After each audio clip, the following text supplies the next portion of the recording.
जय हिंद दोस्तों, आपका स्वागत है हमारे YouTube channel Shreya Gupta education पर। आइए हम देखते हैं कि संदेह अलंकार किसे कहते हैं। हमने अतिशयोक्ति अलंकार देखा अगले वीडियो में, और इसके आगे की जानकारी आपको लेनी हो तो आप हमारे YouTube channel Shreya Gupta education पर जाकर देख सकते हैं। हमने वहां पर अलंकार के बारे में और भी वीडियो डाली है। आइए देखते हैं कि संदेह अलंकार किसे कहते हैं। हमने परिभाषा तथा उदाहरण दोनों लिए हैं। पहले तो हम ऐसे देख लें कि संदेह अलंकार किसे कहते हैं। हम किसी भी वस्तु चीज या किसी भी चीज को देखकर हमारे मन में ये विचार हो, ये संशय बना रहे कि वो चीज जो जिसको हम देख रहे हैं, क्या वही चीज सही है, क्या वो चीज सही है। निश्चय हो हमारे अंदर, हमारे विचार में ये निश्चय हो सके कि वो चीज जिसको हम देख रहे हैं क्या वो सही है। हमारे अंदर, हमारे मन में ये संशय ना हो कि वो चीज सही है, पर ऐसा नहीं। हमारे अंदर जो संशय है वही संदेह अलंकार है। देखते हैं संदेह अलंकार की परिभाषा किसे कहते हैं, मतलब परिभाषा क्या है संदेह अलंकार की। हमने परिभाषा क्या लिया है, जहां किसी वस्तु को मतलब कि किसी भी वस्तु को, किसी भी चीज को देखकर, उसको हम देखकर हमारे अंदर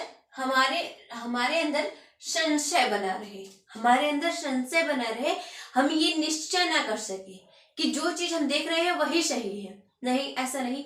हमारे अंदर एक संशय, एक प्रकार की अलग विचार बनी हो कि वो चीज जिसको हम देख रहे हैं वो सही है कि नहीं है।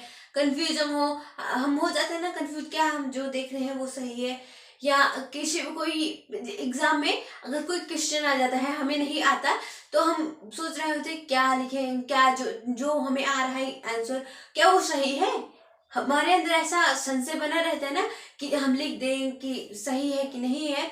तो इस जो ये विचार है, तो ये निश्चय ना हो, कंफर्म ना हो कि वही सही है, तो उस विचार को ही संदेह अलंकार कहते हैं। जो संदेह बना है हमारे मन में, उसी संशय को संदेह अलंकार कहते हैं। जहां किसी वस्तु को देखकर संशय बना रहे, निश्चय ना हो, वह संदेह अलंकार होता है, उसे संदेह अलंकार कहते हैं। उदाहरण के माध्यम से हम कैसे समझ सकते हैं, आइए देखते हैं उदाहरण।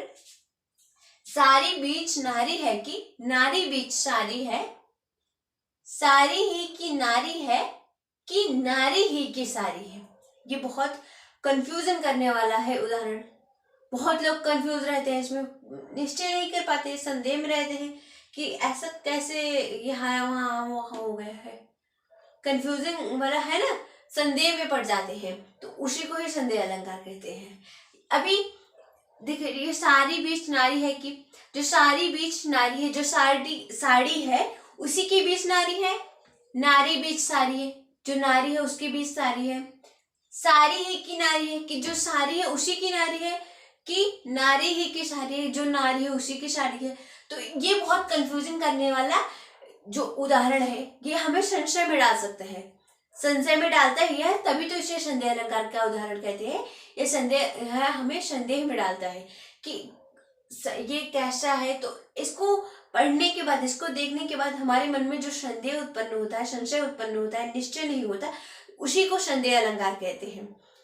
आपको आपके एग्जाम में ये क्वेश्चन आ सकता है कि संदेह अलंकार का उदाहरण क्या है। उदाहरण दे देंगे 4 ऑप्शन में, 4 उदाहरण, तो उसी में ये भी एक ऑप्शन में ये लिख देंगे कि ये भी उदाहरण है। तो आपको सही टिक लगाना होगा कि कौन सा सही है।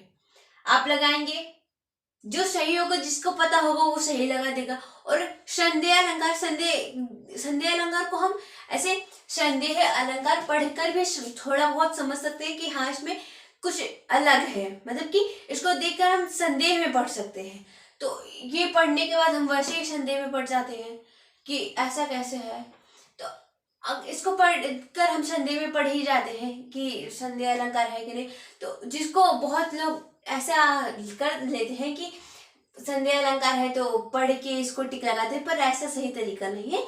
हम जो पढ़े रहेंगे, अगर हमको सही उत्तर पता होगी तभी हम सही आंसर का टिक लगा सकते हैं, वरना हम ऐसे तुक्का लड़ाएं तो ठीक नहीं रहता है। सारी बीच नारी। अब यही क्वेश्चन में एक और ऑब्जेक्टिव क्वेश्चन आ जाए मान लीजिए दूसरा है, तो कैसे रहेंगे, यही जो सारी बीच नारी है कि नारी बीच सारी है, इसी को पहले लिख देंगे कि नारी बीच सारी है, सारी बीच नारी है, इसी को 4 प्रकार से लिख देंगे। और एक सही रहेगा, उसमें से क्वेश्चन रहेगा कि इसमें से सही विकल्प का चयन कीजिए, जो सही है उसी का उस पर टिक लगाइए कि जो है ये कौन सा सही है, जो उदाहरण है कौन सा सही है, आपको लगाना होगा कि इस उत्तर में से, इन 4 विकल्प में से कौन सा उत्तर सही है। आपको समझ में आया होगा कि संदेह अलंकार किसे कहते हैं तथा उसका उदाहरण समझ में आया होगा। संदेह अलंकार के उदाहरण, इनके बारे में हमने एकदम अच्छे से जानकारी ली है कि संदेह अलंकार किसे कहते हैं तथा उनके उदाहरण, और भी जो क्वेश्चन आ सकते हैं ऑब्जेक्टिव में। आई होप आपको समझ में आया होगा। धन्यवाद।